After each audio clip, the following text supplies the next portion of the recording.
Good evening to all of you once again. Welcome back on my YouTube channel Learn with Concept by Archana Vishwakarma. Hope you all are good. Now it's me signing in.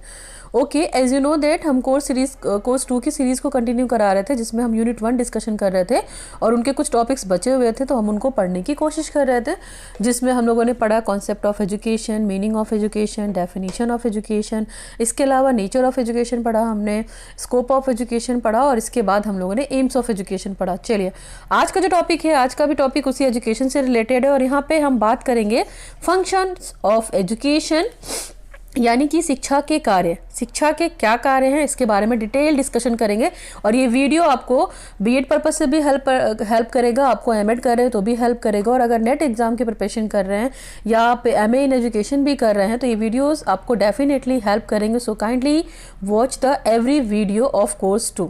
Okay, now चलिए, functions of education में थोड़ा सा अगर मैं introduction देना चाहूँगी तो आपको सभी को पता है कि शिक्षा के अर्थ को हम डेफिनेटली सभी लोग अलग अलग देखते हैं। हमारा हर बंदे का पर्सपेक्टिव शिक्षा को लेके अलग अलग है ना।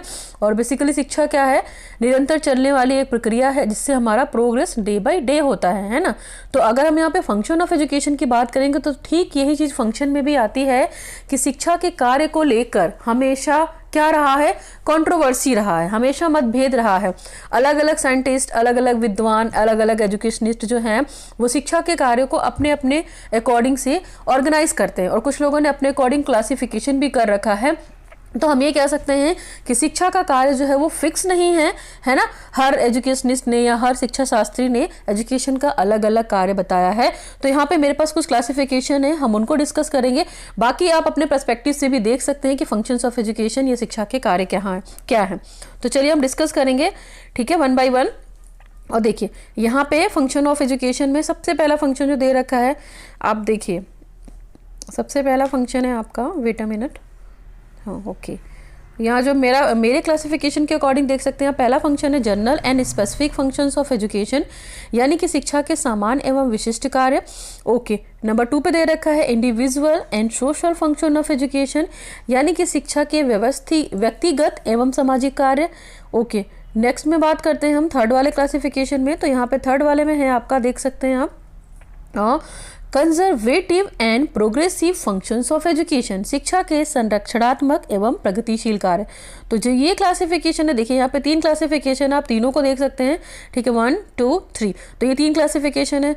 चौथा है, अगर हम बात करते हैं तो direct and indirect function of education, शिक्षा के प्रत्यक्ष और अप्रत्यक्ष कार्य। तो ये भी क्या है, कहीं ना कहीं शिक्षा का क्लासिफिकेशन है, शिक्षा के फंक्शन का क्लासिफिकेशन है, जिसको अदर लोगों ने दिया हुआ है। तो हमने इसको डिस्कशन किया। अभी हम बात करते हैं we can another classification of function of education. अब हमारे पास यहाँ पे डिफरेंट तरीके का फंक्शन है, वो भी क्या है, एक तरीके का क्लासिफिकेशन है जो क्या है, शिक्षा के कार्य को बताएगा। तो आप इसको 1 बाय 1 डिस्कस करेंगे और इसी फंक्शन को हम डिटेल करेंगे। तो पहला फंक्शन देखिए यहाँ पे क्या दे रखा है, पहला फंक्शन दे रखा है function of education in human life. ठीक है, हम फंक्शन ऑफ एजुकेशन को पढ़ेंगे ह्यूमन लाइफ में, यानी कि मानव जीवन में शिक्षा के क्या कार्य हैं। ठीक, नंबर 2 पे देखिए हम क्या पढ़ेंगे। नंबर 2 की अगर हम बात करते हैं तो सीधे सीधे दे रखा है functions of education in human life, यानी कि राष्ट्रीय जीवन में शिक्षा के क्या कार्य हैं, इसके बारे में डिस्कशन करेंगे। ठीक है, फिर नेक्स्ट बात करेंगे, यहाँ पे आप ये देख सकते हैं बाय मिस्टेक यहाँ पे ह्यूमन लाइफ लिख गया, यहाँ पे क्या होगा, functions of education in national life, है ना, नेशनल लाइफ होगा, आप इसको देख लीजिएगा, ये बाय मिस्टेक लिख गया है। Functions of education in national life, यानी कि राष्ट्रीय जीवन में शिक्षा के क्या कार्य हैं। ओके, और जो थर्ड वाला दे रखा है आपका, थर्ड आप देख सकते हैं, थर्ड वाले में दे रखा है function of education in international life, अंतर्राष्ट्रीय जीवन में शिक्षा के क्या कार्य हैं। तो हम इन्हीं शिक्षा के कार्यों को डिटेल में डिस्कशन करेंगे। ठीक, जैसा कि मैंने आपको बताया, आप देख सकते हैं 1 2 और दैट वन इज द 3, तो इन्हीं को डिटेल करेंगे हम। चलिए, अब हम आज बात करते हैं पहला। तो पहले की अगर हम बात करते हैं तो यहाँ पे देखिए दे रखा है कि functions of education in human life, यानी कि मानव जीवन में बेसिकली शिक्षा के कार्य क्या हैं। तो हम मानव जीवन में शिक्षा के कार्य को डिटेल डिस्कस करेंगे और जितने भी पॉइंट्स हैं मैं इन पॉइंट्स को एलेबरेट कर दूंगी, आप अपने नोट्स खुद के बना सकते हैं इस वीडियो को सुनकर। चलिए डिस्कशन करते हैं। ओके, पहले पॉइंट में अगर यहाँ पे दे रखा है तो देखिए पहला पॉइंट जो दे रखा है, पहला पॉइंट क्या है आपका, एजुकेशन एज ग्रोथ, यानी कि शिक्षा क्या है, उन्नति के रूप में, है ना। आप सभी जानते हैं कि जो शिक्षा है वो क्या है, एक तरीके की कंप्लीट प्रक्रिया है, संपूर्ण प्रोसेस है। और शिक्षा का उद्देश्य क्या होता है, विकास करना या उन्नति करना, है ना। तो अगर देखा जाए तो हमारा शिक्षा लेने का या ग्रहण करने का मेन पर्पस क्या होता है, प्रोग्रेस करना या उन्नति करना या शिक्षा प्राप्त करना बेसिकली, है ना। तो हम इन सब चीज़ों को देख सकते हैं। तो शिक्षा क्या है, कहीं ना कहीं उन्नति करने का एक तरीका है, अपने जीवन की स्पेसिफिसिटी को दिखाता है, विशेषता को दिखाता है। और शिक्षा के अलावा कोई लक्ष्य नहीं है जो उसे ग्रहण करके उसका डेवलपमेंट करे। यानी कि एजुकेशन बोल सकते हैं मैं कि ऐसा टूल है कि शिक्षा लेकर हम क्या कर सकते हैं, अपने जीवन की उन्नति कर सकते हैं। अगर रियलिटी में देखा जाए तो कहीं ना कहीं जो जीवन है वो क्या है, डेवलपमेंट है ना। और हम अपने डेवलपमेंट के लिए क्या करते हैं, बहुत सारा काम करते हैं। और डेवलपमेंट कराना यानी कि विकास कराना क्या होता है, हमारे लाइफ की जिम्मेदारी होती है ना, हमारे जीवन की जिम्मेदारी होती है। और वो जिम्मेदारी हम किसके थ्रू पूरी कर रहे हैं, हम शिक्षा के थ्रू पूरी कर रहे हैं। तो शिक्षा क्या है, एक निरंतर चलने वाली प्रक्रिया है। और शिक्षा एक निरंतर चलने वाली प्रक्रिया है, इसमें केवल हम फिजिकली इन्वॉल्व नहीं होते हैं, बल्कि एक लिमिट दायरे में रहकर अपनी बाकी चीज़ों का डेवलपमेंट देखते हैं। यानी कि ओवरऑल अगर हम होलिस्टिक डेवलपमेंट की भी बात करें ना, तो ये कौन कंप्लीट करता है, हमारा एजुकेशन कंप्लीट करता है। तो होपफुली आपको ये पॉइंट समझ में आया होगा। Okay, we can move on the next point. तो नेक्स्ट पॉइंट देखिए दे रखा है, आप इसको देखिए, पॉइंट नंबर 2। तो पॉइंट नंबर 2 में वेट अ मिनट, मैं थोड़ा सा जूम कर दूं। ओके, पॉइंट नंबर 2 में देख सकते हैं आप, इसको भी मैं एलोब्रेट कर दूंगी। Education is the harmonious development of individuals personality. यानी कि शिक्षा मानव के व्यक्तित्व का सर्वांगीण विकास है। शिक्षा मानव के व्यक्तित्व का सर्वांगीण विकास कैसे हुआ, आपको पता है कि जो भी व्यक्ति शिक्षा ग्रहण करता है, शिक्षा के द्वारा क्या करता है, अपनी पर्सनालिटी को पूरा चेंज करता है ना, अपना ओवरऑल डेवलपमेंट करता है, सर्वांगीण विकास करता है। ठीक, तो शिक्षा क्या करेगी, कहीं ना कहीं उस व्यक्ति को अपनी लाइफ में सक्सेसफुल बनाएगी, है ना। और देखिए ओवरऑल डेवलपमेंट का बात क्या होता है कि अगर हम ओवरऑल डेवलपमेंट की बात करते हैं तो यहाँ पे बहुत सारी चीज़ें इन्वॉल्व हो सकती हैं। जैसे पहले नंबर पे अगर हम बात कर सकते हैं तो फिजिकल डेवलपमेंट हो गया हमारा, ठीक है। फिजिकल डेवलपमेंट के बाद अगर हम नंबर 2 पे बात कर सकते हैं तो मेंटल डेवलपमेंट हो गया हमारा, ठीक है। मेंटल डेवलपमेंट के बाद अगर हम थर्ड वाले पे बात कर सकते हैं तो हम थर्ड को भी देख सकते हैं। थर्ड वाले डेवलपमेंट में क्या हो गया, थर्ड वाले डेवलपमेंट में हो गया हमारा, जैसे हमने आपको फिजिकली बोला, मेंटली बोला, फिर स्पिरिचुअल डेवलपमेंट जिसको हम क्या आध्यात्मिक बोलते हैं।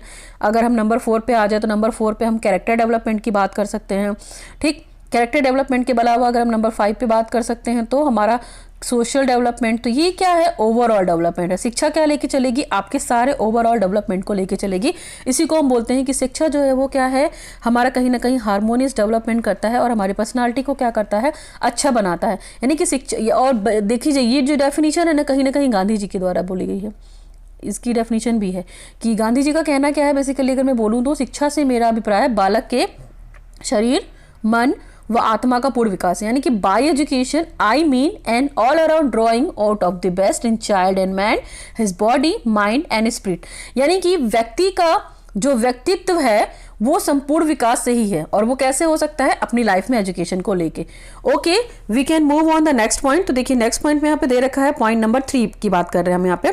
तो पॉइंट नंबर 3 में दे रखा है डेवलपमेंट ऑफ सेल्फ डिपेंडेंस, आत्मनिर्भरता का विकास। आत्मनिर्भरता का विकास मतलब क्या, मानव जीवन में आपको पता है कि शिक्षा महत्वपूर्ण कार्य करती है ना। व्यक्ति को इस योग्य बनाती है शिक्षा कि वो अपने पैरों पे क्या कर सकता है, वो खड़ा हो सकता है ना, अपने पैरों पे स्टैंड ले सकता है। अपने पैरों पे स्टैंड लेगा तो क्या होगी, उसकी जितनी लाइफ की आवश्यकताएं होती हैं, उसकी जो नीड होती है वो खुद से पूरी करेगा। वो अपनी छोटी बड़ी हर नीड के लिए क्या करेगा, किसी के आगे मुंह नहीं देखेगा, किसी पे डिपेंड नहीं रहेगा, ठीक। तो शिक्षा क्या करती है, व्यक्ति को कहीं ना कहीं आत्मनिर्भर बनाती है। और क्या करती है शिक्षा, ये भी बताती है कि हम किसी व्यक्ति पे अपने जीवन के लिए व्यर्थ ना हो, भार ना बने, वेट ना बनाए। हम अपनी फैमिली से क्या मतलब, हम अपनी फैमिली से ये उम्मीद करते हैं ना कि हम उन पे क्या करें, डिपेंडेंट ना रहें, इंडिपेंडेंट बने रहें। तो शिक्षा कहीं ना कहीं आत्मनिर्भरता का डेवलपमेंट करती है, विकास करती है, शिक्षा का मेन काम है। और जिस दिन हम अपने आप में आत्मनिर्भर हो जाते हैं, व्यक्ति अपने आप को क्या करता है, सेल्फ कॉन्फिडेंस होता है और वो बहुत खुश रहने की कोशिश करता है। Okay, we can move on the next point. Next point में अगर हम बात कर सकते हैं तो पॉइंट नंबर 4, पॉइंट नंबर 4 को देखिए आप। पॉइंट नंबर 4 में दे रखा है, पॉइंट नंबर 4 में दे रखा है education is adjustment and adaptation with in the environment. यानी कि वातावरण से अनुकूलन व समायोजन ही क्या शिक्षा है। यानी कि देखिए व्यक्ति कहाँ रहता है, सोसाइटी में रहता है, और सोसाइटी में रहता है तो वो शिक्षित होता है, ठीक। और जब वो शिक्षित होता है तो कहीं ना कहीं क्या करता है, एनवायरनमेंट से अपने आप को अडॉप्ट करता है, समायोजन करता है, एडजस्टमेंट करता है। और एडजस्टमेंट और एनवायरनमेंट करके क्या करता है, वातावरण में सुधार करने की प्रक्रिया को। तो जो ये एजुकेशन है, हमने यहाँ पे इस पॉइंट को डिस्कशन किया था और ये पॉइंट नंबर 4 की बात की थी कि वातावरण से अनुकूलन और समायोजन ही क्या है, शिक्षा है। ओके, तो कहीं ना कहीं शिक्षा हमको क्या करती है, हम पीपल को, हम मानव जाति को अपने एनवायरनमेंट को क्या चेंज करने के लिए बोलती है और अपने एनवायरनमेंट को इतना सक्षम बनाने के लिए बोलती है कि हम अपने एनवायरनमेंट में परिवर्तन करके क्या कर सकते हैं, अपनी सोसाइटी को प्रगति की ओर ले जा सकते हैं। Okay, we can move on the next point. देखिए यहाँ पे एक फ्लो चार्ट है और आप इस फ्लो चार्ट को प्रॉपर देख सकते हो और यहाँ पे एडजस्टमेंट कर सकते हैं कि कितना अच्छा बना हुआ है। जो अभी पॉइंट मैंने आपको डिस्कस किए हैं बस ये उसी का डिटेल है। तो देखिए आप यहाँ पे इस फ्लो चार्ट को आराम से बना सकते हैं। थोड़ा सा और ऊपर कर देती हूँ। देखिए इस फ्लो चार्ट के थ्रू क्या है, मैं यहाँ पे शो कर रहे हैं कि यहाँ पे क्या है, पर्सन है। ठीक है, यहाँ पे पर्सन है, तो ये पर्सन क्या कर रहा है, पर्सन जो है यानी कि व्यक्ति शिक्षा ले रहा है, शिक्षा के थ्रू व्यक्ति ले रहा है और वो क्या कर रहा है, adjustment and the adaptation from the environment, वातावरण से अनुकूलन व समायोजन कर रहा है। और अनुकूलन और समायोजन करके क्या कर रहा है, change and improvement in the environment, और वातावरण में सुधार करने का परिवर्तन कर रहा है। और ये आपकी शिक्षा, तो आप इस फ्लो चार्ट को आराम से बना सकते हैं और देख सकते हैं, it will be go okay. Okay, we can move on the next point. तो नेक्स्ट पॉइंट में अगर हम बात करते हैं तो इस फ्लो चार्ट को आप बना लीजिएगा और इस फ्लो चार्ट से आपको काफ़ी हेल्प मिल जाएगी। अगला पॉइंट है हमारा point number 5, socialisation of the child, यानी कि बालक का समाजीकरण भी क्या करना है, शिक्षा का एक प्रमुख कार्य है। तो बालक का समाजीकरण कैसे हो सकता है, आपको पता है कि शिक्षा का एक महत्वपूर्ण कार्य है कि बालक के व्यक्तित्व के सामाजिक पक्षों को डेवलप करना, यानी कि व्यक्ति सोसाइटी में रह रहा है तो जाहिर सी बात है कि वो अपने सामाजिक पक्ष को तो भूलेगा नहीं। और चूंकि मनुष्य क्या है, एक सामाजिक प्राणी है ना, और सामाजिक प्राणी है तो उसका समाज से क्या है, एक बहुत अच्छा रिलेशनशिप है।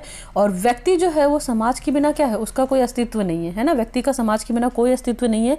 इसी वजह से क्या होती है ना, शिक्षा से हम ये उम्मीद करते हैं कि बच्चे का कहाँ समाजीकरण हो और शिक्षा के ही माध्यम से वो सोसाइटी के अस्तित्व को क्या करे, स्वीकार करे, है ना कहीं सोसाइटी में अपने शिक्षा के थ्रू सोसाइटी में अपने बिहेव को चेंज करे, है ना। Behave change in the sense कि जो उसके समाज की वैल्यूज़ हैं, जैसे मान लीजिए है ना मूल्य, जिनकी बात करते हैं, परंपरा है ना, परंपरा वगैरह अडॉप्ट करके क्या करेगा, अपनी पर्सनालिटी में एक डेवलपमेंट लाएगा। तो यानी कि सोशलाइजेशन वो प्रोसेस है, एक तरीके से हम बोल सकते हैं कि जो व्यक्ति होता है वहाँ पे खुद को क्या करेगा, सोसाइटी के वातावरण में रख के बहुत सारी एक्टिविटी में पार्टिसिपेट करेगा। तो इस तरीके से क्या हुआ कि बालक का समाजीकरण करना भी क्या है, शिक्षा का एक प्रमुख कार्य। Okay, we can move on the next point. और नेक्स्ट पॉइंट में हमारा है पॉइंट नंबर 6 पर डिस्कशन करेंगे हम। तो पॉइंट नंबर 6 में है development of the character of the child, यानी कि बालक का चारित्रिक विकास करना। तो शिक्षा आपको पता है कि मानव जीवन के लिए महत्वपूर्ण कार्य है। बालक का जो कैरेक्टर डेवलपमेंट होगा या बच्चे का जो कैरेक्टर डेवलपमेंट है वो कैसे होगा, सोसाइटी में जो चेंजेस होते रहते हैं उसकी बात कर सकते हैं हम। और हम ये भी कह सकते हैं कि जो हमारी वैल्यूज़ हैं वो कहीं ना कहीं क्या हो रही हैं, ख़त्म हो रही है ना। हमारी वैल्यूज़ जो हैं उसका क्या हो रहा है, उसका लॉस हो रहा है ना, उसका नुकसान हो रहा है। तो शिक्षा ये तो कतई नहीं चाहती है कि हम पढ़ लिख के बहुत मॉडर्न तो बन जाए बट अपनी वैल्यूज़ को छोड़ दे। तो आज का जो मानव है कहीं ना कहीं आप देखेंगे झूठ, कपट, छल, है ना, इन सब के बारे में बात करता है और हमेशा कुछ ना कुछ गलत करता रहता है। तो इस कारण ये बहुत ज़रूरी है कि जो बच्चा है उसके अंदर क्या हो, अच्छी क्वालिटीज़ डेवलप हो, सद्गुणों का विकास हो। यानी कि शिक्षा का एक फंक्शन क्या हुआ, कम से कम education is the development of good moral character. यहाँ पे आप हर्बर्ट स्पेंसर की एक डेफिनेशन भी डाल सकते हैं कि शिक्षा का कार्य क्या है, वो बच्चे के अंदर उत्तम नैतिक चरित्र का विकास करना, यानी कि education is the development of good moral character. और शिक्षा से हम हमेशा ये एक्सपेक्ट करते हैं कि बच्चों के अंदर जो वैल्यूज़ हैं, ठीक है, और जो सोसाइटी की परंपराएं हैं, सोसाइटी के लिए जो उसके अंदर आस्था है, उसको क्या करें, वो बाहर निकाले और बाहर निकाल कर अपने व्यवहार में परिवर्तन करने की कोशिश करें। Okay, we can move on the next point. So we can discussion on the next point number 7, reorganization and the reconstruction of the experiences, यानी कि अनुभवों का पुनर्संगठन एवं पुनर्रचना।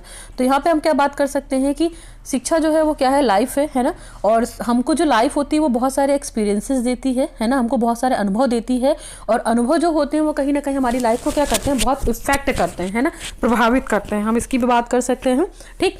और बेसिकली इस संसार में अगर हम आए हैं तो हमें बहुत सारे एक्सपीरियंस होते हैं हर चीज़ का, ठीक। तो उसी एक्सपीरियंस को हम क्या कर सकते हैं, ऑर्गेनाइज कर सकते हैं, रिकंस्ट्रक्ट भी कर सकते हैं, दोबारा से बना सकते हैं। और हमारे जो एक्सपीरियंस होते हैं हमारे फ्यूचर में, हमारे भविष्य में उसके लिए काम आता है। और उसी एक्सपीरियंस के माध्यम से क्या होता है कि मनुष्य की उन्नति होती है, और जब मनुष्य की उन्नति होगी तो हमारे समाज की भी उन्नति होगी। तो इस तरीके से हम क्या कर सकते हैं, एजुकेशन के मेन फंक्शन को रिकंस्ट्रक्ट भी कर सकते हैं और रीऑर्गेनाइज भी कर सकते हैं basically. Okay, we can move on the next point. तो नेक्स्ट पॉइंट में देखिए क्या रखा है, प्रिपरेशन। नेक्स्ट पॉइंट की अगर हम बात करते हैं तो point number 8, preparation for successful adult life, यानी कि सफल युवा जीवन की तैयारी। सफल युवा जीवन की तैयारी कैसे? देखिए, बच्चा जो होता है पहले छोटा होता है, फिर धीरे धीरे वो बड़ा होता है, फिर जो उसकी कंडीशन है वो कहीं ना कहीं यूथ बन जाता है। तो जब यूथ बनता है तो डेफिनेटली जो हमारे देश का भार होता है हमारी यूथ पीपल पे या यूथ व्यक्तियों पे, युवा अवस्था की ओर डेवलप होता है। यानी कि देश की डेवलपमेंट की या विकास की बात करनी है तो हम किसके नाम लेते हैं? सबसे पहले हम अपने यूथ का, युवा का नाम लेते हैं ना। और जो युवा होते हैं वो महत्वपूर्ण भूमिका अदा करते हैं थ्रू द एजुकेशन। तो उनकी भी रिस्पॉन्सिबिलिटी बनती है कि हम अपने देश की युवाओं को उनके अधिकार, उनके कर्तव्य, इन सब के बारे में बताएं और वो अपना कॉन्ट्रीब्यूशन दें देश के डेवलपमेंट के लिए, सकारात्मक योगदान दें, है ना। और इसी से रिलेटेड एक यहाँ पे स्टोरी है। स्टोरी इन द सेंस कि क्या स्टेटमेंट बोल सकते हैं कि स्वामी विवेकानंद के शब्दों में इन्होंने क्या बोला है रिगार्डिंग द यूथ जनरेशन। देखिए यहाँ पे देखिए, आपको पता चल जाएगा, तो मैं इसको रीड कर दे रही हूँ, आप इसको समझ सकते हैं बहुत इजी वे में, कोई टफ नहीं है। स्वामी विवेकानंद के शब्दों में, तो स्वामी विवेकानंद ने क्या बोला है, देखिए आप, शिक्षा क्या वह शिक्षा कहलाने योग्य है? क्या वह शिक्षा कहलाने योग्य है जो सामान्य जन समूह को जीवन के संघर्ष के लिए आपको तैयार करने में सहायता नहीं देती है और उसमें शेर का साहस उत्पन्न नहीं करती? यानी कि इनकी कहने का मतलब है कि क्या वह शिक्षा है जो क्या हम जीवन को संघर्ष कर ले, यानी कि शिक्षा कहीं ना कहीं हमको स्ट्रगल के लिए भी प्रेरित करती है, और प्रेरित करने के साथ साथ उनमें ये बोलती है कि आपके अंदर हमेशा करेज भरा होना चाहिए, हमेशा साहस भरा होना चाहिए। यही चीज़ यहाँ पे इंग्लिश में भी लिखी हुई है, आप चाहे हिंदी इंग्लिश दोनों में लिख सकते हैं, आप जिस भी लैंग्वेज में कंफर्टेबल है। Education which does not help the common masses of people to equip themselves for the struggle of life, which does not bring out the courage of a lion। यानी कि शेर में देखते हैं ना, शेर कैसे दहाड़ता है तो उसके अंदर बहुत साहस होता है, तो ये बहुत मैटर करता है। ये स्टेटमेंट जो था वो स्वामी विवेकानंद का था, आप देख सकते हैं, इसको लिख सकते हैं। ओके, चलिए नेक्स्ट पॉइंट की डिस्कशन करते हैं। नेक्स्ट पॉइंट में हमारा अगर हम बात करते हैं तो वेट मिनट, नेक्स्ट पॉइंट है हमारा point number 9, creation of good citizen. Creation of good citizen का मतलब है कि उत्तम नागरिकों का निर्माण, यानी कि उत्तम नागरिक कैसे बनेंगे। हमने यहाँ पे देखिए लिखा डेमोक्रेसी एंड एजुकेशन, ये जॉन डीवी की एक बुक है, ठीक है। और इस बुक में जो जॉन डीवी है उन्होंने डेमोक्रेसी के बारे में बहुत अच्छा बताया है कि जो डेमोक्रेसी में एजुकेशन की रिस्पॉन्सिबिलिटी है वो बच्चों के अंदर क्या है, एक अच्छा नागरिक बनने के लिए, यानी सिविक इफिशियंसी की बात की है। और सिविक इफिशियंसी के तहत उनके अंदर ये भावना उत्पन्न करना कि जिससे छात्र क्या हो, अपना डेवलपमेंट कर सके और एक भारत के नागरिक होने के नाते अपने दायित्व को क्या कर सकते हैं, कंट्री के प्रति वो निभा सके, है ना। तो शिक्षा यहाँ पे बहुत बड़ा हेल्प करती है। तो यानी कि व्यक्ति के अंदर क्या होना चाहिए, देशभक्ति की भावना होनी चाहिए, प्रेम होना चाहिए, सहयोग होना चाहिए, सहानुभूति होनी चाहिए, और सहनशीलता, ब्रदरहुड की सारी फीलिंग कहीं ना कहीं हमारे देश के नागरिकों में होनी चाहिए। Okay, we can move on the next point. तो नेक्स्ट पॉइंट में देखिए हमारा क्या है, अगर हम बात करते हैं तो पॉइंट नंबर 10, तो attainment of material prosperity. Attainment of material prosperity का मतलब भौतिक संपन्नता की प्राप्ति। तो प्रत्येक व्यक्ति जब शिक्षित होता है तो वो उसको पता होता है कि उसको कुछ ना कुछ बनना है, ठीक है। और वहीं वो शिक्षा के माध्यम से क्या करता है, बहुत सारे रिसोर्सेस इकट्ठा करता है, किस लिए, ताकि उसकी जो लाइफ है वो बहुत अच्छी हो। यानी कि जितनी भी उसकी मटेरियल प्रॉस्पेरिटी होती है उसको वो क्या करता है, आज के युग में पाना चाहता है। यानी कि हमें हर तरह का लाइफ में ऐशो आराम चाहिए ही, वही हमारे क्या है, शिक्षा का मेन उद्देश्य है। और शिक्षा का मेन काम है कि हर व्यक्ति शिक्षा के माध्यम से क्या हो, सुख भोगे, है ना। यहाँ पे जो आया है, जैसे हर पेरेंट्स अपने जो पेरेंट्स होते हैं बच्चों को शिक्षा क्यों देते हैं, इसलिए शिक्षा देते हैं ताकि उनका बच्चा शिक्षा ग्रहण करने के बाद क्या करे, उनका नाम रोशन करे और वो इतना धन कमा ले, वो इतना अर्निंग कर ले ताकि उसकी लाइफ जो है वो अच्छे से जी सके और सर्वाइव कर सके। Okay, we can move on the next point. Next point में दे रखा है चेंज इन ह्यूमन बिहेवियर। शिक्षा जो है वो मानव व्यवहार को परिवर्तित करती है। तो शिक्षा मानव व्यवहार को कैसे परिवर्तित करती है, तो यहाँ पे हम ये बोल सकते हैं कि शिक्षा क्या है, एक तरीके का प्रोसेस है। जब से आपको पता है कि हमें जो ये पशु वाली प्रवृत्तियाँ होती हैं उससे कहीं ना कहीं ऊपर उठाने का कार्य करती है। शिक्षा जो है वो क्या करती है, हमारे व्यवहार को मॉडिफाइड भी करती है, संशोधित भी करती है, परिवर्तित भी करती है। इवन हम ये बोल सकते हैं कि समाज में रहकर जो मनुष्य अपने व्यवहार में परिवर्तन लाता है, समय समय पर चेंजेस लाता है, चाहे वो फॉर्मल चाहे वो इनफॉर्मल, कुछ ना कुछ सीखता रहता है, तो वो भी क्या है, कहीं ना कहीं शिक्षा है। और अगर हम शिक्षा को लिटरल डिफाइन करेंगे तो हम बोल सकते हैं change in human behaviour is also known as the education. तो here is the function of human life. Okay, we can move on the next point. तो नेक्स्ट पॉइंट में देखिए यहाँ पे 3 पॉइंट्स हम इन तीनों को 1 बाय 1 डिस्कस करेंगे। और आप देखिए पहला यहाँ पर पॉइंट नंबर 12 है। पॉइंट नंबर 12 की बात करते हैं, control and refinement of instinct. Control and refinement of instinct का मतलब यहाँ पे क्या हुआ कि जो मूल प्रवृत्तियाँ हैं उनको नियंत्रण करना और उनका परिमार्जन करना। तो हमारा जो ये है मेन पॉइंट, आप इसे देख सकते हैं कि हम किन तरीकों की बात करते हैं। यानी कि प्रत्येक बच्चा, आपको पता है जब हम पैदा होते हैं तो हमारे अंदर मतलब बहुत सारी ऐसी टेंडेंसीज होती हैं, ऐसी मूल प्रवृत्तियां होती हैं जो हम हमारे अंदर जन्म के समय होती हैं, ठीक है, और हम कहीं ना कहीं इनके शिकार हो जाते हैं। तो जब हमारी टेंडेंसीज जो हमारी होती हैं, टेंडेंसीज का मतलब कुछ बुरी आदतें होती हैं, तो वो क्या होती है, वो कहीं ना कहीं हमारे व्यवहार में प्रदर्शित होने लगती है। लेकिन शिक्षा क्या करती है, उसको कंट्रोल करती है। यानी कि व्यक्ति के अंदर जो व्यवहार होगा जंगली वाला, शिक्षा क्या करेगी, उसको कंट्रोल करेगी और कंट्रोल करके व्यक्ति को उसका डेवलपमेंट करने के लिए काम करेगी। यानी कि शिक्षा के द्वारा क्या कर सकते हैं, हम अपनी मूल प्रवृत्तियों पे कंट्रोल रख सकते हैं, और मूल प्रवृत्तियों पे कंट्रोल रखकर हम राक्षस और दानव नहीं बनेंगे, हम क्या बनेंगे, हम इंसान बनेंगे। तो शिक्षा व्यक्ति को क्या करेगी, सुसंस्कृत और सभ्य भी बना सकती है। Okay, we can continue on the next point. Next point में satisfaction of need. Satisfaction of need में क्या पढ़ सकते हैं, आवश्यकताओं की पूर्ति। यानी कि मानव जीवन हर पल जो है वो कहीं ना कहीं हमारी नीड को कंप्लीट करता रहता है। तो उसके लिए हम एजुकेशन लेते हैं, और जो व्यक्ति होता है कहीं ना कहीं पर्सनली, सोशली, इकोनॉमिकल, साइकोलॉजिकली अपने नीड को पूरा करने के लिए क्या करता है, वो बहुत एफर्ट करता है, वो अच्छी जॉब करता है, और अच्छी जॉब करके क्या करता है, उसके पास जितने भी साधन होते हैं वो उसको इकट्ठा करने के लिए काम करते हैं। कि उसकी नीड कभी खत्म नहीं होती है। व्यक्ति की एक नीड पूरी होती है तो दूसरी नीड कब जागृत हो जाती है पता नहीं चलता है। और व्यक्ति जब नीड का बिल्कुल वो हो सकता है ना कि हमारी आवश्यकताएं पूरी नहीं हो रही है, हमारी जो भी आवश्यकता पूरी हो रही है उसके अलावा हम और सोचते चले जा रहे हैं, तो हमारी आवश्यकता कभी खत्म नहीं होती है। तो शिक्षा के माध्यम से हम अपनी क्या कर सकते हैं, सारी आवश्यकताएं पूरी कर सकते हैं। ओके, नेक्स्ट पॉइंट है हमारा development of the vocational efficiency. Development of the vocational efficiency में लिख सकते हैं आप व्यवसायिक कुशलता का विकास। शिक्षा क्या करेगी हमको, एक तरीके से मनुष्य के लिए सबसे बड़ी देन क्या है, एजुकेशन, जो उसको क्या बनाएगी, सेल्फ इंडिपेंडेंट, है ना, सेल्फ इंडिपेंडेंट, जिसे मैंने कहा कि उसको किसी के आगे हाथ नहीं फैलाना पड़ेगा, है ना। तो शिक्षा क्या हुआ बेसिकली, अगर हम बात करते हैं तो वो महात्मा गांधी के अगर स्टेटमेंट की अगर हम बात करते हैं तो वो एजुकेशन को क्या बोलते हैं, वो एजुकेशन को ये बोलते हैं कि ये जो हम अनएम्प्लॉयड हैं उसके प्रति एक बीमे का काम करती है। यानी कि शिक्षित व्यक्ति को इतना समर्थ होना चाहिए कि वो क्या करे, वो अपनी डेली लाइफ की जो उसकी चीज़ें हैं जैसे रोटी, कपड़ा, मकान, वो क्या करे, वो उसको गेन कर सके। यानी कि बेरोजगारी के प्रति शिक्षा क्या है, एक बीमे का काम करती है।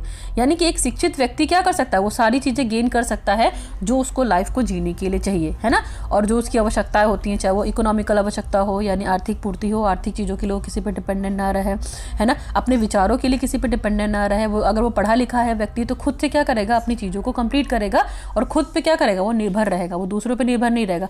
तो व्यवसाय के थ्रू क्या कर सकता है, जॉब, है ना, वोकेशनल ट्रेनिंग ले सकता है, जॉब कर सकता है, जॉब करके क्या कर सकता है, वो इंडिपेंडेंट हो सकता है। तो यहाँ पे हम लोगों ने डिस्कशन किया function of education in human life. Now we can move on the next point. तो फंक्शन ऑफ एजुकेशन, ये भी इंपॉर्टेंट है, function of education in national life. यानी कि राष्ट्रीय जीवन में शिक्षा का कार्य क्या है, इसको हम डिटेल करेंगे। इनमें कुछ पॉइंट्स हैं, आप इसको फटाफट देखिए, मैं फटाफट इसको एक्सप्लेन कर देती हूँ। ओके, तो पहला पॉइंट देखिए हमारा क्या है, पहला पॉइंट है हमारा है, थोड़ा सा छोटा कर देते हैं, और पहले पॉइंट में हम बात करते हैं development of feeling of national integration.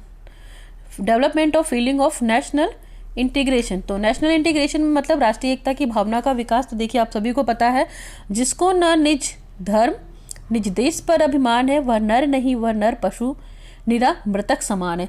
यानी कि कहीं ना कहीं शिक्षा हमको क्या सिखाती है, शिक्षा का मेन दायित्व क्या हुआ कि नागरिकों के अंदर हम देश प्रेम की भावना रखें, देश हित की भावना का विकास करना है। हम हर नागरिक को इतना योग्य बना दें कि वो तन मन धन से क्या करे, वो देश की सेवा करे, है ना। इसीलिए नेशनल राष्ट्रीय जीवन में शिक्षा का मेन काम ये हो सकता है, ठीक है। हम इसकी बात कर सकते हैं कि अपनी पर्सनल चीज़ों को भूलकर अपने निजी स्वार्थ से ऊपर उठ के क्या करें, देश की शांति के लिए और देश की एकता को बनाए रखने के लिए क्या करें, हम हमेशा आगे बढ़े। और शिक्षा के द्वारा कहीं ना कहीं हम ये भी कह सकते हैं कि शिक्षा का एक ये भी दायित्व है कि हम क्या करें, अगर मान लीजिए हम शिक्षित हैं और हमको अपने देश पर अभिमान है लेकिन हम कुछ करना नहीं चाहते, तो वो जीवन क्या है, वो जीवन व्यर्थ है और कहीं ना कहीं वो पशु के समान है। तो इसलिए हम जातिवादी और ये क्षेत्रवाद, है ना, और ये सारी चीज़ों को छोड़कर, अपने पर्सनल लाइफ को छोड़कर, जो हमारी जुडाइसिस हैं जिसमें हम घिरे रहते हैं उसको छोड़कर, है ना, क्या करें, इन सभी बंधनों को तोड़कर कुछ ना कुछ देश के लिए काम करें। Okay, we can move on the next point. Next point में हम देख सकते हैं,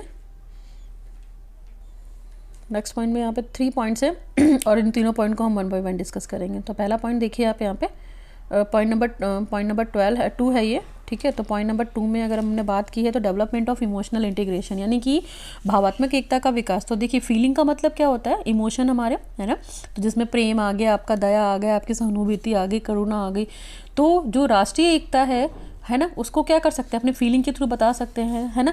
हमारा जो भारत देश है कहीं ना कहीं क्या है, डाइवर्सिटी की बात करता है, डाइवर्सिटी की बात करता है। उस डाइवर्सिटी में शिक्षा बहुत इंपॉर्टेंट रोल प्ले करती है कि हम इतने विभिन्न होते हुए भी क्या हैं, एक हैं। हमारे देश की संस्कृति, हमारे देश का वातावरण अगर हम देखेंगे तो कहीं ना कहीं बहुत सारी विभिन्नताएं मिलेंगी। तो लेकिन हमने क्या किया है, शिक्षा के द्वारा इस जाल को समेट लिया है और हर देश के प्रत्येक नागरिक के अंदर क्या है, ये फीलिंग है कि वो सबसे पहले क्या है, भारतीय है ना, वो इंडियन है, वो भारतीय है, उसके बाद क्या है, वो नागरिक है ना। तो ये भाव हर व्यक्ति के अंदर होने चाहिए। हमें इतना इमोशनल होना चाहिए, हम इतने भावात्मक होने चाहिए कि एकजुट होकर क्या करें, हम शिक्षा के कार्य के थ्रू हम अपने देश का डेवलपमेंट करें ना। नेगेटिव चीज़ें नहीं रखनी है ना, हमको हेट नहीं फैलाना है, कहीं पे नफरत नहीं करनी है, हमको सबसे क्या करना है, प्यार करना है, लव करना है, अफेक्शन करना है, यानी कि हेट को पूरी तरीके से क्या करना है, ख़त्म करना है। तो ये कैसे ख़त्म हो सकता है, जब हमारी फीलिंग सभी के लिए बहुत अच्छी होंगी, तभी हम क्या करेंगे, शिक्षा के थ्रू देश का विकास कर पाएंगे। Okay, we can move on the next point. Next point है आपका, अगर हम बात करते हैं तो protection of national property. Protection of national property में हम लिख सकते हैं राष्ट्रीय संपत्ति की सुरक्षा। राष्ट्रीय संपत्ति की सुरक्षा इन द सेंस कि जैसे आप करंट युग में अगर हम बात करते हैं तो एक इंपॉर्टेंट फंक्शन ये भी हो गया कि बच्चों के अंदर हमको ये दिखाना है कि जो हमारे देश की संपत्ति उसको सेफ रखने का दायित्व भी किसका है, एजुकेशन का, है ना। आज का व्यक्ति क्या करता है, अपनी लाइफ में बिजी रहता है, वो इतना बिजी रहता है कि उसको देश की संपत्ति से या प्रॉपर्टी से कोई मतलब ही नहीं रहता है, चाहे नुकसान हो चाहे कुछ भी हो। जैसे फॉर एग्जांपल अगर हम बात कर सकते हैं इस वाले पॉइंट के लिए, तो जो 90s में क्या हुआ था, वो बाबरी मस्जिद वाला जो केस हुआ था, ठीक है। तो उसमें क्या था, उसमें ऐसे बहुत सारे मूवमेंट हुए थे, राम बाबरी मस्जिद आंदोलन हुआ था। इसका सबसे बड़ा एग्जाम्पल है कि क्या था, इसमें कितनी संपत्ति का विनाश हुआ है ना, मंदिर तोड़ दिया गया, मस्जिद तोड़ दिया गया, इसके अलावा जनहानि भी हुई, देश की संपत्ति की भी हानि हुई। तो इसमें क्या था, इसमें अपनी पर्सनल चीज़ें थी, है ना, ये किसी की निजी संपत्ति नहीं थी, है ना। तो इसी तरीके से हम बोल सकते हैं कि हमको अपने देश की संपत्ति की देखभाल भी करनी है, ये भी शिक्षा का कहीं ना कहीं बहुत बड़ा कार्य है। Okay, we can move on the next point. और नेक्स्ट पॉइंट में हमारा है development of national character. Development of national character का मतलब राष्ट्रीय चरित्र का विकास, यानी कि हम क्या कर सकते हैं, हाँ, जो हम व्यक्ति हैं अपने नागरिकों से कुछ ना कुछ एक्सपेक्ट करते हैं कि वो क्या करे, देश के नागरिक होने के साथ साथ वो क्या करे, अपने अंदर ब्रदरहुड की फीलिंग लाए, है ना, अपने अंदर क्या करे, कास्टिज्म को छोड़ दे, कास्टिज्म को छोड़ दे, जातिवाद को छोड़ दे, ये सारी चीज़ें छोड़ के वो क्या करे, कहीं ना कहीं देश हित में काम करे और अपने अंदर ऐसे भाव लाए जहाँ पे क्या करे, अनुशासन की बात करें। अनुशासन की बात कर सकते हैं हम इस वाले पॉइंट में, अनुशासन की बात करें। फिर वो बहुत क्या होना चाहिए, लेबरस होना चाहिए, परिश्रमी होना चाहिए। तो ही हमारा क्या हो सकता है, कैरेक्टर डेवलपमेंट हो सकता है। और अपने अंदर ऐसे भावों को रखें जिससे क्या हो, जो हमारा राष्ट्रीय आंदोलन है उसमें अनुशासन है उसको बनाए रखे, उसमें शिक्षा बहुत बड़ी आपको हेल्प करेगी और कैरेक्टर फॉर्मेशन भी होना चाहिए। Okay, we can move on the next point. तो नेक्स्ट पॉइंट में अगर हम बात करते हैं तो आप देख लीजिए, हम लोगों ने भी क्या पढ़ा, functions of education in human life, है ना। और उसके बाद हम लोगों ने पढ़ा functions of education in national life. तो यहाँ पे हम लोगों ने 5 पॉइंट, ठीक है, 4 पॉइंट ये पूरे डिस्कस कर लिए। अभी हम बात करते हैं इन पॉइंट्स की, ठीक है। तो इन पॉइंट्स में देखिए, पहला पॉइंट जो है वो development of the proper values. Development of the proper values का मतलब उचित मूल्यों का विकास। तो शिक्षा का मेन फंक्शन क्या होगा, वो बच्चों के अंदर कहीं ना कहीं वैल्यूज़ का विकास करेगी, मूल्यों का विकास करेगी। और अगर हम करंट टाइम की बात करते हैं तो जो व्यक्ति का बिहेव है कहीं ना कहीं हमको इससे बहुत ही पीछे छोड़ता चला जा रहा है। हम अपनी संस्कृति को भूलते चले जा रहे हैं, अपने वैल्यूज़ को भूलते चले जा रहे हैं। शिक्षा तो ग्रहण करते चले जा रहे हैं, लेकिन संस्कृति और मूल्यों का जो हो रहा है वो क्या हो रहा है, वो नुकसान हो रहा है। तो हमको बड़ी बड़ी डिग्रियां तो मिल गई हैं, लेकिन ये डिग्रियां ये डिसाइड नहीं कर पाती हैं कि हमारा वैल्यू क्या है, हमारा मूल्य क्या है, ठीक है, क्या गलत है, क्या सही है, क्या अच्छा है, क्या बुरा है, क्या अनुचित है, क्या अनुचित है, ठीक। तो इसी कारण अगर हम ये बोल सकते हैं कि मूल्य परक शिक्षा की भी व्यक्ति को ज़रूरत है, और वो कौन दे सकता है, वो एजुकेशन दे सकती है। और जब हमारी वैल्यूज़ हमारे साथ रहेंगे तो हमारे देश का भी क्या होगा, विकास होगा। ओके, नेक्स्ट पॉइंट हमारा है अगर हम बात करते हैं तो preservation and transmission of national culture and the civilisation, यानी कि राष्ट्रीय सभ्यता व संस्कृति की सुरक्षा तथा उसका स्थानांतरण। तो आपको क्या करना है, आपको पता है ना कि शिक्षा जो है हमारे कहीं ना कहीं कल्चर को रिप्रेजेंट करती है, और शिक्षा यानी कि संस्कृति की क्या करती है, संस्कृति यानी कि कल्चर को प्रिजर्व करने की बात करती है, कल्चर को क्या करती है, ट्रांसमिशन करने की बात करती है, कि हमें अपने देश की संस्कृति को सुरक्षित रखने की जिम्मेदारी किसकी है, व्यक्ति की है। और व्यक्ति शिक्षा के माध्यम से क्या कर सकता है, इसका मूल्यांकन कर सकता है कि हम अपनी संस्कृति की किन बातों को सुरक्षित रखना चाहते हैं और किन बातों को क्या करना चाहते हैं, त्यागना चाहते हैं। यानी कि अच्छी बातों को क्या करेंगे, हम ट्रांसमिट करेंगे, ट्रांसफर करेंगे, और दूसरी चीज़ों की बात कर सकते हैं तो हमें क्या करना है, संरक्षण भी करना है। तो शिक्षा कहीं ना कहीं, शिक्षा की ये रिस्पॉन्सिबिलिटी बनती है कि वो अपनी संस्कृति को एक जनरेशन से ना दूसरी जनरेशन तक ट्रांसफ़र करे, यानी कि जीवन से लेकर G2 तक ट्रांसफ़र करे। और ये शिक्षा का मेन उद्देश्य है। अगर कहीं कहीं ना हिस्ट्री की बात करते हैं, एजुकेशन की हिस्ट्री की, तो आपने ये देखा होगा कि एंशियंट टाइम में या आदिकाल टाइम में जब क्या बोलते हैं कि कुछ भी बहुत सारी चीज़ें नहीं थी ना, तो हम एजुकेशन कैसे देते थे, ओरल देते थे ना। हमारे पास कुछ भी नहीं था, पेपर नहीं था, पेन नहीं था, तो हमें ओरल एजुकेशन दी जाती थी ना। तो ये सारी चीज़ें भी क्या हैं, कहीं ना कहीं उसका एग्जाम्पल है। Okay, we can move on the next. तो आप ये फ्लो चार्ट देख सकते हैं। देखिए यहाँ पे मैंने जो ये फ्लो चार्ट बनाया हुआ है, इस फ्लो चार्ट से आपको बहुत हेल्प मिलेगा। देखिए यहाँ पे मैंने लिखा हुआ पहला प्रिजर्वेशन ऑफ कल्चर, संस्कृति की सुरक्षा, आप इसको दिखा सकते हैं। ट्रांसमिशन ऑफ कल्चर, संस्कृति का हस्तांतरण, और ये आपका कल्चर है, और ये शिक्षित व्यक्ति है। तो यानी कि व्यक्ति क्या करेगा, यहाँ से शिक्षा लेकर अपने कल्चर को देखेगा और कल्चर से ये सारी बातों को मूव करेगा और सीखेगा। तो आप इसका भी यूज़ कर सकते हैं अपने नोट्स में। We can move on the next point. तो नेक्स्ट पॉइंट में अगर हम बात करते हैं तो देखिए नेक्स्ट पॉइंट में क्या है हमारा, डेवलपमेंट ऑफ जो पॉलिटिकल कॉन्शियसनेस। पॉलिटिकल कॉन्शियसनेस का मतलब है राजनीतिक चेतना का विकास। राजनीतिक चेतना का विकास का मतलब कि शिक्षा का ये मेन फंक्शन है कि बच्चों के अंदर क्या करे, वो राजनीतिक जागरूकता को फैलाए। बच्चे पॉलिटिक्स की भावना, जो आपको पता है ना कि पॉलिटिक्स बहुत गंदी होती है, बट ऐसा नहीं है कि पॉलिटिक्स बहुत गंदी होती है। तो बच्चों को हमको ये समझाना है, अपने देश की युवा जनरेशन को, जो राजनीतिक दायित्व है उसके अंदर क्या करे, वो अपने आप को एक सफल नागरिक बनाए, है ना। अपने अंदर नेतृत्व की फीलिंग लाए, लीडरशिप की क्वालिटी लाएं, अपने अंदर ये चीज़ डेवलप करें, ताकि जो राष्ट्रीय स्तर पे हमारा जीवन है उसको हम अच्छा बना पाए, है ना। हम स्किल डेवलपमेंट करा सकते हैं और बच्चों के अंदर राष्ट्र हित की भावना का विकास भी कर सकते हैं, उनको लीडर बनाकर, ताकि वो क्या हो, वो कम से कम पॉलिटिक्स में इन्वॉल्व होकर अपने देश के लिए कुछ बेटर करे। क्योंकि हम चाहते हैं कि हमारा जो नेता वो क्या हो, वो हमारा नेता युवा हो, है ना।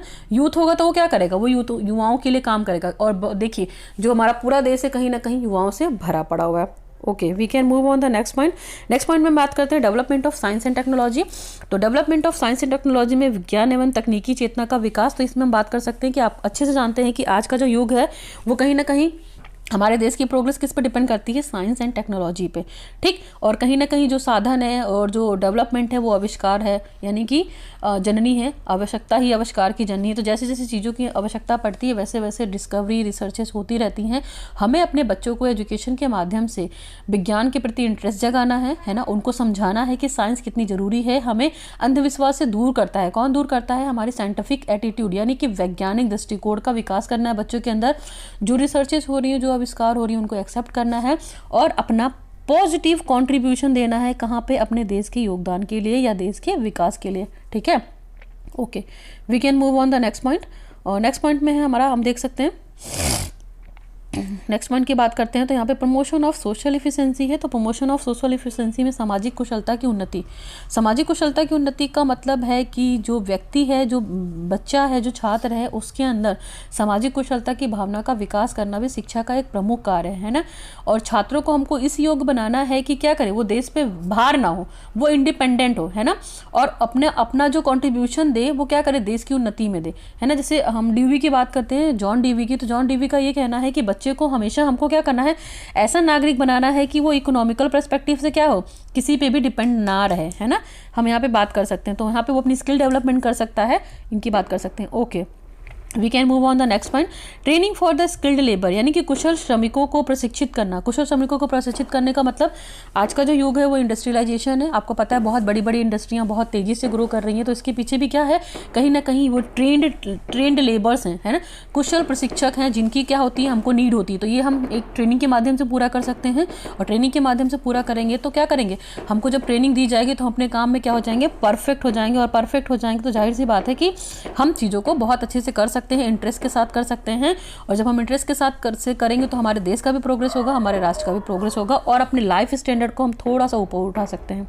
Okay, we can move on the next point, development of intercultural understanding, यानी कि अंतर सांस्कृतिक सद्भाव का विकास। अंतर सांस्कृतिक सद्भाव का विकास का मतलब कि जो भारत की संस्कृति है, आप अगर उसको विरासत की अगर हम बात करते हैं तो बहुत ही बड़ा है। पूरब से पश्चिम, उत्तर से दक्षिण, भारत कहीं ना कहीं बहुत सारी डाइवर्सिटियों से भरा हुआ है और उनमें हमारा कल्चर जो है एक दूसरे से क्या है, भिन्न है, डिफरेंट है, लेकिन हम अपना जीवन यापन कैसे कर रहे हैं, एक दूसरे के साथ रहकर कर रहे हैं। हमारे अंदर बहुत सारी समानताएं भी हैं, बहुत सारी विषमताएं भी हैं, विभिन्नताएं भी हैं, लेकिन फिर भी हम अपनी संस्कृति को क्या करते हैं, फॉलो करते हैं, उसको छोड़ते नहीं है। संस्कृति की अच्छी बातों को लोगों तक पहुंचाते हैं और दूसरे की संस्कृति को भी क्या करते हैं, उनकी अच्छी बातों को सीखते हैं, है ना। तो बच्चों के अंदर ये फीलिंग हमेशा होनी चाहिए। देखा जाए तो हम कहीं भी रहें, जोग्राफिकल एरिया वाइज हम कहीं भी रहें, लेकिन अपनी संस्कृति को, अपने कल्चर को कभी नहीं भूलें। Okay, we can move on the next point.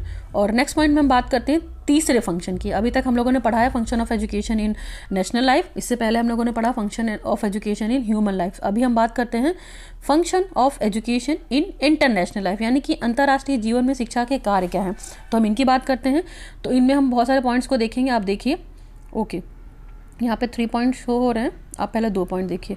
यहाँ पे देखिए, पहला पॉइंट में क्या लिख सकते हैं यहाँ पे, to create a sense for world citizenship, यानी कि विश्व नागरिकता की भावना का विकास। देखिए, आपको पता है कि हम क्या कर सकते हैं, अपने अस्तित्व को कायम रखने के लिए अपने देश की प्रोग्रेस कराएंगे, है ना, और हम एक दूसरे पे डिपेंडेंट रहेंगे। और कहीं ना कहीं इतना कंपटीशन बढ़ गया है कि हमको इंटरनेशनल लेवल पे भी क्या करना पड़ेगा, अपने स्टूडेंट को हमेशा प्रिपेयर करना पड़ेगा। तो यहाँ पे जो पहला पॉइंट दे रखा है, विश्व नागरिकता की भावना का विकास, तो हमें भारत की जो संस्कृति है, जो प्राचीन काल से हम बात करते हैं ना, वसुधैव कुटुंबकम की, उसमें फेथ करना है। और आज के बच्चों को भी हमको बताना है कि इसमें फेथ करना कितना जरूरी है और एक दूसरे के संपर्क में रहना कितना जरूरी है। शिक्षा के लिए कहीं ना कहीं ये भी जरूरी है कि बच्चे के माइंड में ये फीलिंग डाल सके कि हमें प्रेम और सद्भावना के साथ देश के प्रति आस्था रखनी है और पूरे वर्ल्ड में क्या करना है, शांति बनाए रखनी है ना, पीस की बात करते हैं। ओके, यहाँ पे ये चीज़ लिख सकते हैं। नेक्स्ट पॉइंट हमारा love for world peace. Love for world peace का मतलब विश्व शांति के प्रति प्रेम, यानी कि आपने ये देखा होगा कि विश्व में हमेशा क्या होता रहता है, युद्ध होता रहता है, युद्ध होगा, है ना। इसके अलावा शांति फैली रहती है, अराजकता फैली रहती है। तो इन परिस्थितियों से बचने में हमको हेल्प कौन करता है, शिक्षा।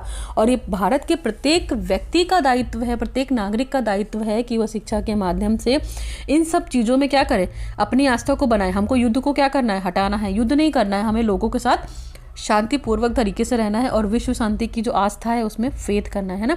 वर्ल्ड पीस की जो बात की है, इसमें हमको बिलीव करना है और बाकी नागरिकों को भी बताना है। We can move on the next point. Next point में हमने बात करेंगे हम comparative study about the different culture of world, यानी कि विश्व की विभिन्न संस्कृतियों का तुलनात्मक अध्ययन। क्यों जरूरी है कंपैरेटिव स्टडी, ताकि हमको अपनी संस्कृति के अलावा दूसरे की जो संस्कृति है उसके बारे में भी पता चले। हम केवल अपनी संस्कृति के बारे में बहुत अच्छे से जानते हैं, बट दूसरे की संस्कृति को नहीं जानते। जो कि आप अपनी संस्कृति को जब अच्छे से जानोगे तो दूसरी की संस्कृति की डिफरेंसेस आपको पता चलेंगे और आप कंपेयर कर सकते हो। तो शिक्षा का मेन काम ये भी है कि जो विश्व की संस्कृतियाँ हैं डिफरेंट तरीके की, उनके बारे में बच्चों को बताएं। हम कहीं ना कहीं अपने करिकुलम में इस चीज़ को इंक्लूड कर सकते हैं कि हमको कंपैरेटिव स्टडी भी करानी है अपने स्टूडेंट को और उनको बताना है कि बाहर का कल्चर भी अच्छा है, बाहर के कल्चर को की भी अच्छी बातों को हमको अडॉप्ट करना है और अडॉप्ट करके क्या करना है, अपने कल्चर का डेवलपमेंट करना है। इसके अलावा अपने कल्चर के प्रति रिस्पेक्ट भी रखनी है, लेकिन ऐसा नहीं है कि अपने कल्चर को रिस्पेक्ट दे रहे तो दूसरे के कल्चर को हम क्या करें, डिनाई करें। तो ऐसा काम नहीं करना है, इस चीज़ को ध्यान रखना है। बच्चों के अंदर हमको देश प्रेम की भावना का भी विकास कराना है। तो हम यहाँ पे बहुत सारी कंपैरेटिव स्टडी बच्चों को करा सकते हैं। जैसे आज की डेट में क्या है, मॉडर्नाइजेशन बहुत हावी है, लेकिन हम उसको यूज़ कर रहे हैं ना, मॉडर्न एजुकेशन की बात करते हैं, तो हम यहाँ पे बहुत सारी चीज़ों को देखेंगे। तो here are the functions of education, और यहाँ पे हमने फंक्शंस ऑफ एजुकेशन डिटेल में डिस्कस किया है। मैं एक बार बता देती हूँ, हम लोगों ने जो मेन फंक्शन डिस्कशन किया है, अगर क्लासिफिकेशन की बात करते हैं तो सबसे पहले हमने डिस्कशन किया था function of education in human life, फिर हम लोगों ने बात की function of education in national life. यहाँ पे मैंने आपको बताया था कि यहाँ पे नेशनल लाइफ कर लीजिएगा, इसके बाद function of education international life, और पूरा हमने सबने इनको डिटेल डिस्कशन किया है। आप इसको देख लीजिएगा वीडियो को स्क्रॉल करके, आप इस नोट्स को अच्छे से लिख सकते हैं, जहाँ भी चाहें उतार सकते हैं। और overall this is the function of education. फिर भी इन केस आपको कोई दिक्कत होता है तो आप इस वाले कमेंट सेक्शन में कमेंट कर सकते हैं और मुझसे पूछ सकते हैं। सो आज के लिए बस करते हैं। Thanks for watching the video. Now signing off, learn with concept bye Archana Vishwakarma. Please do like, share, subscribe my channel learn with concept. Thank